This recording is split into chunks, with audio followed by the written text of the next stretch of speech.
Okay, so it looks like it's going to be a solo episode today, and I guess there are a couple of things that I can actually touch on.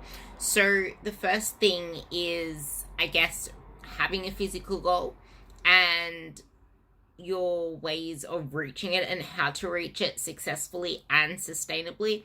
And I guess also the whole reverse dieting debate and a couple of things that I once believed and stopped believing, then tweaked the way that I believed it, sort of thing.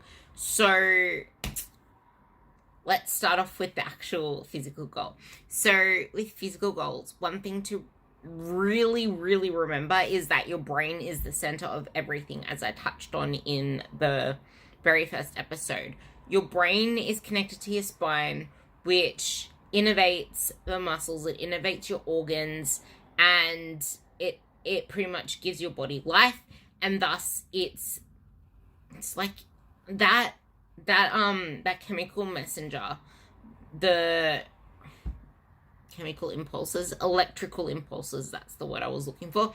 The electrical impulses are pretty much what runs your body. Your body runs off those electrical impulses. And if you think about it, your body needs all of that to then put into the metabolism and into your body's cells to produce energy, because it's those electric impulses that say, okay, your body needs to do this. To do that movement, what do you need? You need energy. And that's when the cells then come to life to metabolize the food that you put into your body to then use that as energy. So we don't eat macros, we don't eat protein, we don't eat carbs, we don't eat fats, we eat food. And that whole system is how your body transforms food into energy or heat. Anyway, so you pretty much realize that it is there are the underlying things to the physical goals that make the biggest difference and play the biggest role in your success and the sustainability of such. Physical health, mental health. They're two really big things, because there's stress and your physical health. So if you're not in a physically healthy state, your body doesn't feel safe. And if your body doesn't feel safe, it's not going to allow you to lose the body fat that you want. It's just like when you're like, we pretty much have our body evolving from our ancestors. Our ancestors used to hunt and forage and whatever else.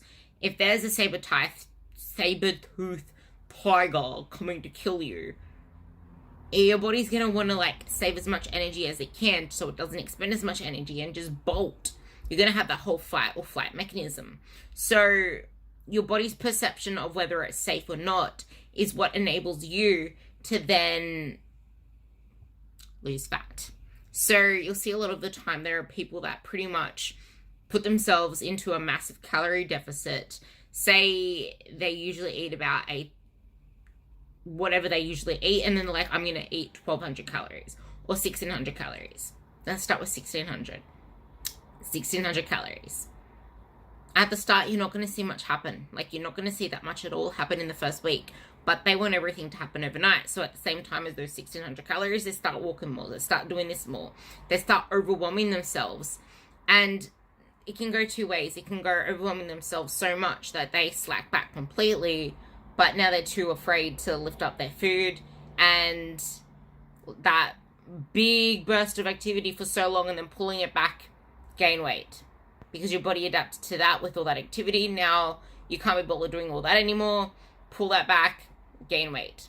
The other being, okay, so you bring it down to 1,600, you start doing your activity, you let that play a while, you stall, cut your calories down again, 1,400, let's say. You may or may not put in more activity, whatever, but then you bring your calories down even more until you're ravenous, you're craving things, you're not able to have a social life, you're starving, and then you start to binge. So two different things. You either could be 100% sticking to 1,200 calories, or you could be trying to get the 1,200 calories, but then binging on weekends or stuffing it up on weekends and getting rid of a complete calorie deficit, because You're not maintaining on that 2,000 anymore. You're maintaining on that 1,400. So if you blow out that 1,200 to the 1,400 by blowing out on the weekend, you're not in a deficit anymore. You're going to gain weight. But if you're sticking to it, your body's adapting to that. Your body's saying, this is where we are to survive. It starts to shut down different systems if it doesn't have enough energy to get there. This is called low energy availability, where you do not have sufficient energy to maintain your body's systems optimally. This includes your reproductive system, your immune system, like brain functioning, respiratory, like your body has a lot of shit going on. And if you're not giving your body enough energy to fuel those things, you're putting yourself into a low energy availability state. And your body's, like, the longer that you stay in that state for, the longer it is going to take to pull yourself out. The crux of it all, like the big hit, is a lot of those diets out there go by the prescribed protein recommendation, or they just say, oh, let's just hit this many calories, it doesn't matter what the macros are. A lot of the people have really low protein intakes as well. So if it wasn't enough for low energy availability to lead to muscle loss, even too much of a deficit in itself without low energy availability can lead to muscle loss. There are people not even consuming enough protein. Tell me, how are you meant to maintain your muscle mass if you're not consuming enough of the building blocks that make up muscle, being amino acids, which are protein? You need to eat enough protein. It is the most important, not only for building muscle, but for maintaining it and for fat loss. It is needed for hair, for skin, for nails. It is needed to actually have your metabolism functioning the way that it should, because amino acids are needed for the actual metabolism. Protein, enzymes. Enzymes are protein. Hello, meet each other. Enzymes, protein, enzymes. They are needed for your Krebs cycle, which is the thing in the aerobic system that then feeds more things off to something called the electrical transport chain, which, all in all, can burn fat, can burn carbs, can use amino acids, but in all, that takes the food that you eat, turns it into energy, burning calories. You need to have your body functioning optimally to have this system going the way that it should. This movement right here, my body's using energy for that. We start to blink less, move less, express less, use less energy in our day-to-day movements, in our day-to-day sitting, in our day-to-day conversations. Saving energy, reducing your energy expenditure, your food's still here. So it is really important for you to actually periodize your nutrition. And something that I used to believe ages ago was this thing called reverse dieting, as in slowly bringing your calories up to maintenance and then taking them a little bit higher. I then stopped believing in bulking and surplusing, especially for females, because of our hormones. We should not be in a massive surplus. If you want to do it, good for you, go do it. I'm not going to tell you what to do. But it is not ideal for our hormones or for our body composition. Because say you put yourself into like a massive surplus, then you gain all this body fat.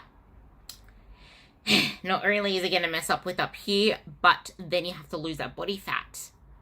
Plus more to get back down to the lean. But if you hover around maintenance, give or take a little, which the goal is to, like, maintenance isn't a set number, it's a range. So you want to be within that range, plus a little, or within that range, like I said, and focus on feeding your muscle. Focus on fueling your muscle while you're feeding maintenance, if that makes sense, plus a little bit more. You don't want to go surplusing. But, like I was saying, the reverse dieting thing, I used to believe that was a thing, the way that people titrated it up. And then I stopped believing in it, shoved people up to maintenance, left it there. But now, I do believe in reverse dieting, but differently. I had someone come to me at 900 calories, as you saw in my stories today. If not, I'll put it into like a little highlight thing. I took her straight up to 1600 and then up to 1900. That is not reverse dieting titration. That is getting her to a healthy functional level to support her outtake, knowing that her body was going to adjust to that once her mind also let her be okay with that because she was scared of the food, and also get her body used to eating those nutrients. Because here's another crux: vegetables and fruits, but the nutrients and the vitamins that you eat are quintessential for metabolism. B vitamins, vitamin D, magnesium, especially vitamin D. Like vitamin B and vitamin D are so important in this whole process. Vitamin B, pretty much vitamin 6, vitamin 3, B6, B3, B12, but all of them, especially B2, they're needed for the metabolic circle that I talked about before, that Krebs cycle, to then feed things off to get used as energy for work, for movement, for energy.